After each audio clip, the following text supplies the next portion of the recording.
So we are joined by our next young master, Dr. Tomonash Basu. He is currently working as consultant at Sri Nethralaya BBI Foundation and Nethralaya, and he has published in various national and international journals and presented at various conferences. And he will be operating on this 78-year-old lady and doing a trab with MMC in the right eye. So this is a case of angle closure glaucoma with pseudophakia both eyes, uncontrolled on maximum medication, maximal medical therapy. And she's currently on Latoprost, Brimolol, Azopt, Ripatake, and Diamox. So in spite of that, the IOP is sitting at 24. So we are going ahead with a trab with MMC in this case. Okay, so Tomonash has, this is a patient with a trab, and he's going ahead with a phonics-based incision.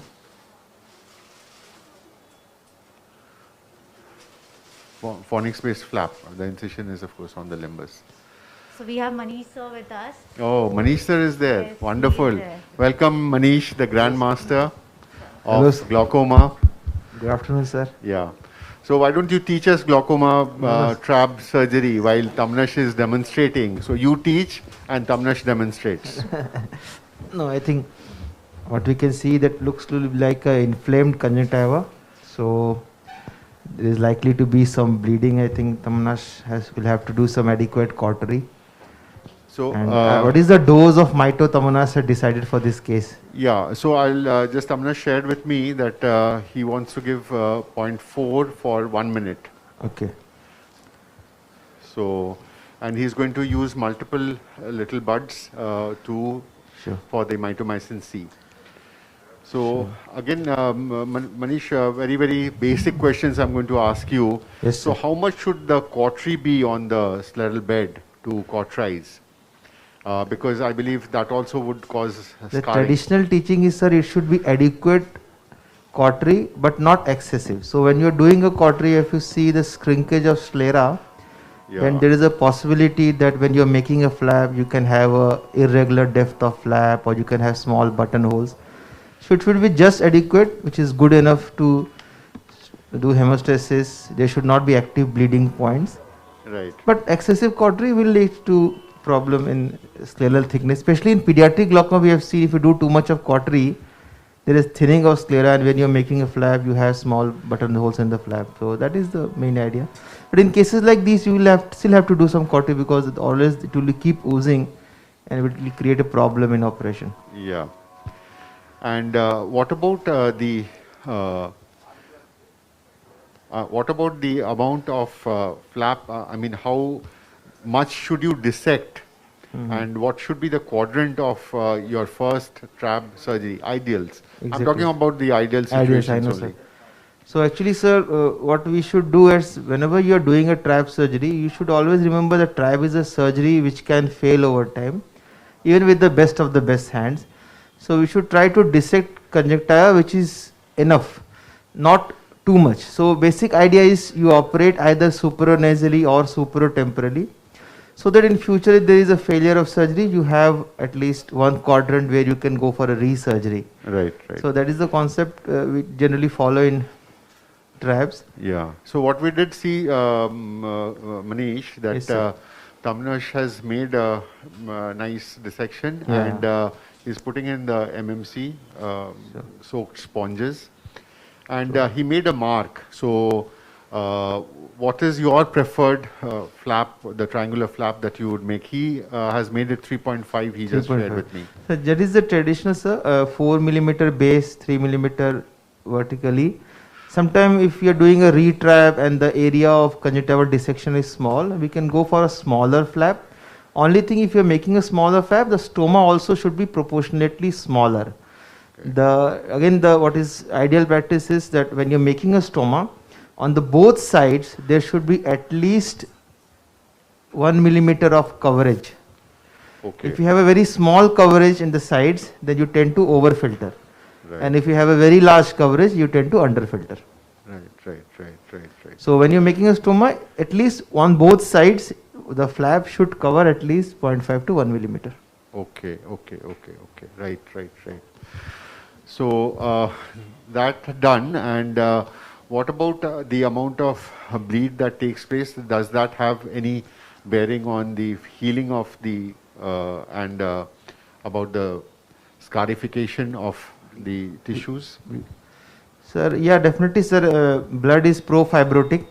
So sometime what happens, I remember when I was doing my fellowship and one of my senior consultant was doing a trab, and after peribulbar block, there was a large area of subconjunctival hematoma. And she abandoned the surgery. She said there is such a big hematoma, even if you do the trab, there will be so much of fibrosis, the trab may not work. So that also people do that Yeah. sign, but not routinely. But if suppose there is a too much of bleeding or there is large Right. subconj hemorrhage, what we can do, we can increase the dose of mito, or else post-operatively we can use 5-FU injection to combat that fibrosis. Absolutely. Manish, we just saw Tamnash, he opened the water tap totally sir, yes, sir. after removing the mitomycin. Very important thing, sponges. sir. Yeah.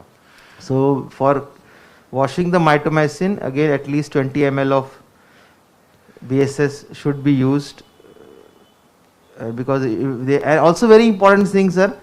Whenever you're using sponges, we should count the number of sponge we are putting inside. Yeah, absolutely, absolutely. And we should count the number of sponges, because especially in cases like this where you have so much of oozing, Yeah. and also when you're doing a live surgery, you may forget how many sponges you have put. Even the sister should also count. Yeah. Right. And And we should also not have half cut sponges. Sometimes we have cut the sponge, yeah. but it's not totally separated. So you'll put it inside and you will bring out one, and a small piece may stay inside. Quite true, yes. So these things are important, because from medical legal point of view also, and in case we leave a sponge, Yeah. it can lead to melting of the sclera, can lead to granuloma formation. Yeah. So those issues can happen. Yes, yes. So it's a difficult case Tamonash has taken. We can see there's a lot of oozing. Yeah. He's made a very nice flap. Yeah. And we can see he's entering into the cornea centrally, but peripherally he's not dissecting much. Yes. That is a very good practice, that if you make a stoma, it should be more center. If you do too much of dissection at the side, the fluid tends to flow more towards the side, which causes more of limbal leak. You should dissect more in the center and less in the side. So what he did, he Yeah. entered into the cornea centrally, but on the side he didn't go into the cornea. So at least 0.5 millimeter he has stayed away from the limbus and the sides. Absolutely. And he's making a paracentesis, which also is extremely important. A lot of people don't do it. So paracentesis again helps you to check the flow. Even post-operatively, by chance there is a flat chamber, Tamanash is injecting viscoelastic. Yeah. So I think again the tightness of the globe at this point of time when he is going to make the opening into the anterior chamber, and then of course he'll use the punch to yes. So Tamnash is using the pre-placed suture. Yes, sir. So Manish, would you also use a pre-placed suture? Yes, sir. I will not use a viscoelastic, but yes, a lot of people do it because it gives you a better chamber stability. Yeah. Only thing, when you're using viscoelastic, you have to wash it properly, because retained viscoelastic again can be pro-fibrotic. Yes. Yes. Pre-placed suture is a very, very important thing, sir, because Yeah. a lot of time you're operating patient with very high pressures. So suppose the pressure is 40, you have given a mannitol, it has come down to 30. But the moment you enter the anterior chamber, the eye is exposed. Now the pressure is equal to atmospheric pressure. Sometimes we say this almost like zero. These are the time when you tend to have more complication like suprachoroidals and choroidal hemorrhage. So if you have a pre-placed suture, the moment you have made a stoma and done a PI, you can immediately close the eye. So you save a lot of time at that crucial juncture. So a pre-placed suture definitely is a very good practice for tribes. Yeah. Yes, sir. Hello, sir. And what about, I think the square flap has gone out of vogue, and everybody, I believe, uses the triangular flap. And you very meticulously, I've seen Manish, you suture the apex of the triangle as well as on the sides as well. Yes, sir. Actually, both triangle and square gives same result, at least theoretically. But what it has been seen that the dissection is less if you're doing a triangular flap. You have to dissect a larger area if you're using a square flap. Of late, few cases I've used rectangle flaps also, sir, where the base is around 4 to 5 millimeter and vertically around 2 to 2.5 millimeter. Yeah. There, the advantage is you have more of posterior flow, but Yes. triangular flap has advantage that moment you suture the apex, your Yeah. chamber is secure. Well secured. Yes. You just need one suture to secure your globe. And we see Tamnush has made one punch and a second one. So Yes, in such cases, the two punches are adequate, I'm sure. Is it not? Yes, sir. That also depends on the size of the punch, sir. We have 0.5, 0.75, 1 millimeter punches. So as I was telling you, whenever you're making a punch, make sure at least 0.5 to 1 millimeter coverage is there on the sides. Exactly. So if you have that, then it should not be a problem. So 0.75 he has made, the punches Yeah. 0.75. So if you're making two, that will be around 1.5 stoma. Yes, yes. And he has taken a base of 4 millimeter. Yeah. So he has at least 1.5 millimeter coverage on the both sides. And Which is very good. He has made a very, very adequate PI Yeah, for PI, this sir. patient. Yes. So it's very meticulous surgery he's doing. Yeah. Despite so much of ooze Yeah, that he's actually. encountering. I think it's a excellent surgery to watch and True, so much sir. learning True, for all of us. True, So Manish, would you accept that if I say that you have also learned a few things from this surgery? Definitely, sir. Definitely, sir. Definitely. In life surgery, there's always something to learn. And I'm waiting to learn more from your surgery, sir. So you can see he's suturing the Yeah. apex. So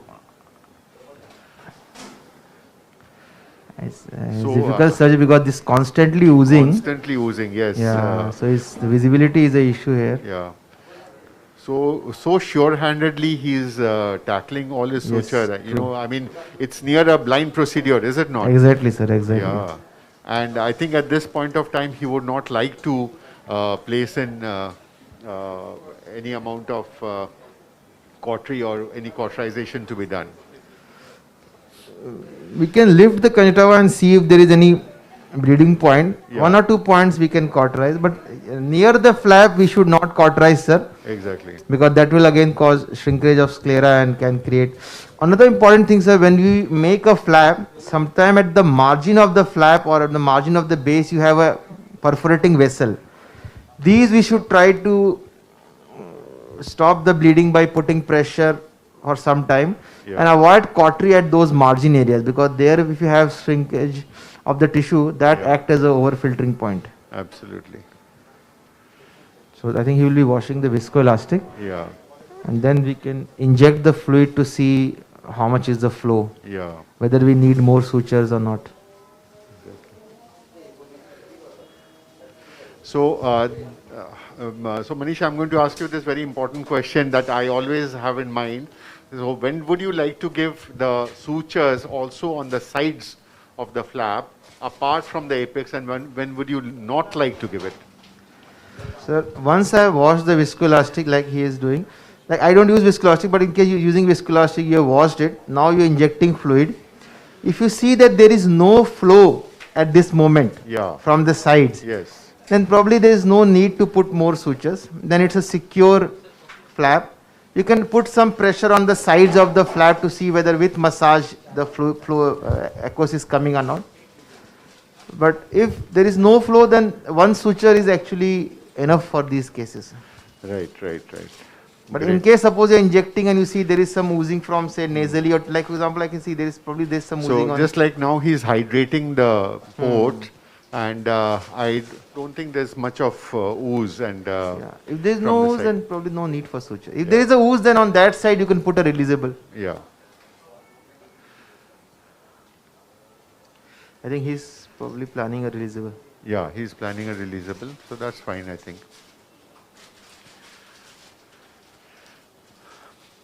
So Manish, I think, for everybody's benefit, why don't you say how the releasable best be used, and how much of depth of the suture that has to be taken, So, and the knots, of course. so the technique which I think Tamanash is using, he has entered from one point of the cornea, come out on the second part. Then at the limbus, he has entered from the corneal side and he has come out on the scleral flap. Now he will be suturing the scleral flap with the bed. and that last suture he will be tying with 3 or 4 knots, and he will not completely tie it. So later on, once you have completed the trab and post-operative period, say after 1 week, 2 weeks, whenever you feel there is underfiltration, you can pull the lower end, the end which is in the cornea, and can increase the flow. So advantage which he is getting here is that he can go for a tight suturing now. On table there won't be any flow. Post-operatively, maybe for a few days the pressure may be a bit high only.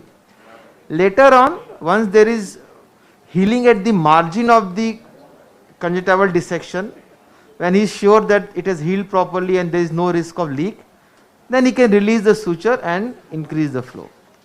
So you can see he is not completely tied it, he just taken 3 or 4 loops, Yeah. and he has just made a temporary knot. He is cutting the end. Right. So later on you can pull the lower end and can release this knot and increase the And flow. he's cutting the suture on the cornea, flush with the cornea, so that Yes. it does not, hurt the patient. So post-operatively. it doesn't move while blinking. Yeah. Or sometimes we can have this windshield viper keratopathy when they move, Exactly. so it can yeah. cause a small epithelial defect. So I think now it's quite a secure wound. Yeah, very What would you secure, say, very Manish? clean surgery, sir. Excellent surgery, and it was a difficult situation. True, sir. True. Yeah. You can see a nice large PI, and now thankfully the finally oozing also has stopped. We can see a good view of the central suture and the Yeah, the oozing has stopped once he has completed the surgery. yeah. True, sir. And I think he buried the apex knot also. Yes, sir. Yes, So that also should not be pricking out, and Yes. that would be right. Yes, sir. Especially when you have a very thin-walled bleb, sir. These suture ends can penetrate through the cystic bleb and Yeah. can sometimes even cause leaking or foreign body sensation. Right. So if you bury it, definitely it's useful. Yeah. And exposed suture end tend to attract more fibrosis also. So I think we have, while Tamanash is doing the second suturing, I have with me Surender, and I'll ask Surender a few questions, and maybe Sudipto can also interact with Surender and ask him a few practical aspects of the phenomenal surgery that he did on the Sir, just OT2. 1 minute. Yeah. Dr. Prashant Bavankule has arrived. Oh, yes. welcome Prashant. Congratulations, welcome. a great show and a beautiful hospital, Partho and team. Oh, thank you, Prashant. So, no way compared to Sarakshi. I've seen your wonderful Sarakshi, Prashant, but thanks a million for being with us here. Keech mat. Prashant traveled all the way from Nagpur and reached at 3 a.m. this morning. So, kudos to him. Prashant, Dr. Surender just did surgery which was vitrectomy plus an IOL drop plus a nucleus drop, and he removed the IOL, he removed the nucleus, and he also did a SFIOL in the patient. Okay. So here Surender is, and Surender, would you like to give a few tips on the surgery that you did? It was really difficult for me because it's a live surgery and the heart was has palpitation, hands were trembling, and anyway, it was a totally different experience for me. And I would suggest only that if there is any rent or anything else, don't put the IOL, because I was planned to remove the nucleus only, but I had to remove IOL also. So VR surgery is full of surprises. So don't put IOL if there is rent or anything. Okay. Very truly said. In event if there is a posterior capsular tear and the anterior segment surgeon still wants to save his skin and wants to put a lens, at the most he should put a 3-piece lens, because event if he puts a 3-piece lens, we won't have to explant, we can internally transpose the thing. Yes, sir. And that is the only way where we can tell your patients, well, we have put the lens and it has slipped or something like that, but never put a single piece lens or a piece full lens, lens. yes, sir, It's not possible. We have to Yes. again then extend the section and all those things. Yes, sir. Very well said. So I'll just go over to Manish. Manish, Tamanash has done the second releasable, and now he's placing the conjunctiva back in its place. Manish, one practical problem that I think is encountered is the conjunctiva tends to shrivel a little, and Yes, then sir. and it becomes edematous, and it's a little difficult at times to put it back on the bed. So Tamanash has already released the speculum so that the apposition is good, and so that, because I think what we all believe is a very tight closure of the conjunctiva after the trap. Yes, sir. Yes, sir. Very rightly said, sir. So there are few things we can do, sir. Yeah. When you're doing the initial dissection, you can dissect the conjunctiva in the center, and the sideways also you can dissect so that you create a pocket for the flow of the fluid also. Also, when you are doing the final suturing, you can pull the conjunctiva from a larger area, which makes final suturing easy. Another thing is that during the surgery, we should keep irrigating the conjunctiva. If you keep the conjunctiva irrigating, it's more mobile. If you have, so you keep, once in a while you keep irrigating. And even at the end now, you can put some saline and or BSS and irrigate it. So it helps to improve the mobility of the conjunctiva. But since it's a primary surgery, there is no trap done. Mostly in these cases, it's comparatively easier. But if you're doing a re-surgery where already, or a post-buccal eyes, these cases becomes more difficult. Very rarely you may even have to consider giving a small releasable to pull the conjunctiva. Yeah. Releasable nicks in the conjunctiva to pull the conjunctiva. The other thing that Manish, I think we all watched, is how meticulously he again buried that knot of the conjunctiva. Yes, sir. The conjunctival knot, if it is not buried, it keeps on pricking, and it's a source of major trouble even after a very successful glaucoma surgery. Yes, sir. Sir, actually, I remember when we used to do our fellowship, we used to say that glaucoma surgeons are conjunctival surgeons. Like you have the corneal and because how meticulously, like which Tamanash is doing, how meticulously you handle your conjunctiva decides how successful your try will be. Absolutely. And we probably are the few trunk surgeons who respect the conjunctiva a lot because we know our skill is all related with the conjunctiva. In fact, whenever we used to have a patient who had to come for VR surgery, we also used to write, please have proper conjunctival closure so that we also get some scope to use our skills. So, See, Manish, you are VR just sitting surgeons- next to the VR surgeon. Let me intervene over here. Now we do minimally invasive surgery, so we don't touch. So Manish, that's a big objection I would take, except for the buccal. Yes, if we do ever a buccal, then it is fine. And still we do minimally small buccals nowadays, limited. When sir 23 gauge and 25 gauge come, I remember I told Krishnendu that I don't know how much you are happy, I am very happy. Because with 20 gauge they used to do large dissection and then doing any glaucoma surgery used to be difficult. The basic indication of moving to minimally invasive vitreous surgery was to help out our glaucoma surgeons. There is no other advantage, I believe.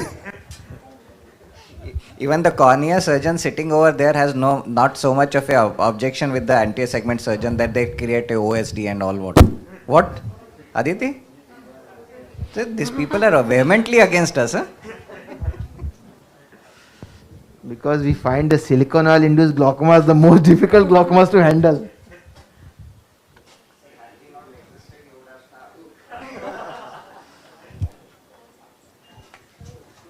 I just So need we to have add- nearly finished the surgery, and really great job done, Tamanash. And let us give Tamanash a big round of applause.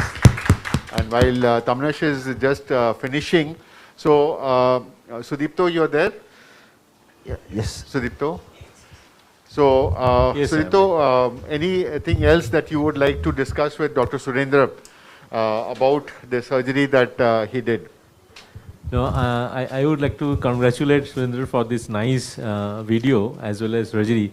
I would just, because I have not seen that SA file part, Surendra, anything specific you have done for the SA file? No. fixation? The conventional 4 points SFL has done.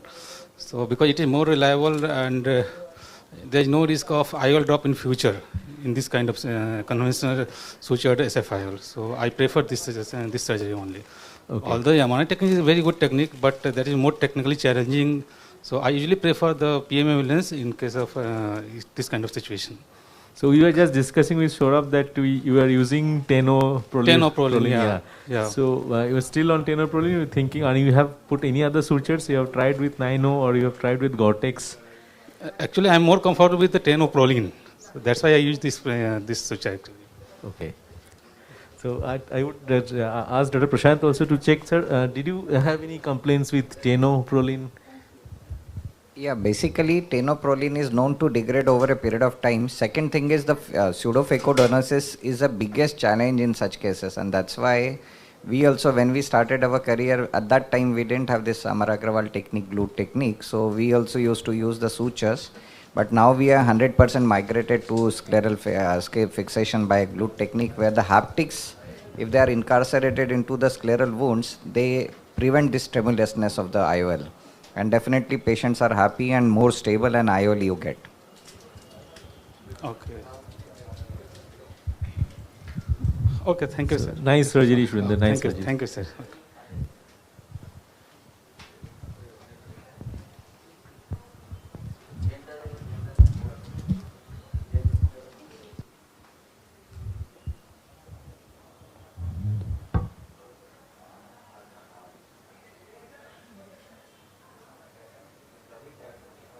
Nice to have. Hi Tamanash, very nicely and meticulously done surgery. I think one more thing what Tamanash did when we were discussing is he has put a central suture in the conjunctiva also to prevent retraction. So this is a very important thing because a lot of time you have retraction of conjunctiva post-operatively and that leads to leak. You have a central suture that definitely is helpful, and you can put a bandage contact lens if there is a leak. So that is a very good idea to put a central suture to avoid any retraction. We have Sagar in the OT also. Sagar is getting ready for his surgery, but we'll take a few words from him on what Tamanash did.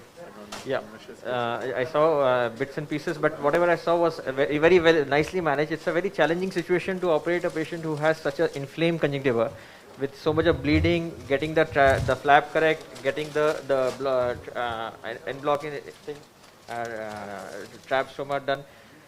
One thing that off late now I have shifted is mainly to subconjunctival mitomycin. That's an option that one can also consider, because if you see in this case, when he was applying the mitomycin C sponges, there was a lot of bleeding. So we were not very sure whether the optimal MMC concentration actually reached where it should reach. So that's something that we can pre-plan in these cases. But other than that, it looks absolutely fine. We can see a bleb on table. On the table. That's something what every glaucoma surgeon would aspire to have. You know. And nice and from anterior chamber. Anterior chamber. So would you also? He has given Decadron and Gentamicin. Yeah. Subconjunctivally. Yeah. Would you also? Do yeah, we usually give Decadron along with atropine combination, midricane. So to try to dilate pupil on table. So well done, Pramash. So Tamanash, join us here and take a bow for the excellent surgery that you have done. Thank you so much, sir. Thank you so much. The eye was inflamed before also. I have put the patient on FML. The patient was on FML for last 2 weeks. Even then, I encountered this much of bleeding. So that is one thing. Manish sir would agree most probably. The newer AGMs, the ROCK inhibitors and PG analogs, they cause severe surface inflammation. So I generally tend to stop them 2 weeks prior and start on PG analogs. And this patient was started on Diamox also. Even then I encountered this much of a fibrosis sort of thing. So Manish sir. Yes, I think especially with ROCK inhibitors, we are seeing a lot of redness and congestion. So definitely we should stop it a few days before surgery. And starting a low dose steroid like fluorometholone is a very good practice, because even in routine surgery also, we always get fibrosis. So if patient is not a steroid responder 5 or 7 days before surgery, we can start, and definitely it makes the surgery more easy for us. In this case, there was unexpectedly lot of bleeding because the conjunctiva was having inflammation. So, but very nicely managed, Tamanash. Thank you, sir. Thank you so much. Yeah. Excellent surgery, Tamanash, and what a lovely masterclass by Manish, sir. Thank you, sir. Thank you so much. Tamanash, I have a question. Yeah, okay. Please. Yeah. So in which all cases you are using Ripatel? Ripatech, you are saying when we use ROCK inhibitor in glaucoma practice, right? Yes. Yeah. We use quite differently from the cornea practice. You will most probably in cornea use 4 times per day, but we use it in a 2 times per day basis. And when we are not getting any like IOP reduction with the maximum tolerable treatment, that with the last resort, we use the ROCK inhibitors. Ripasudil or Netarsudil, depending on the choice, we use that as a topical thing.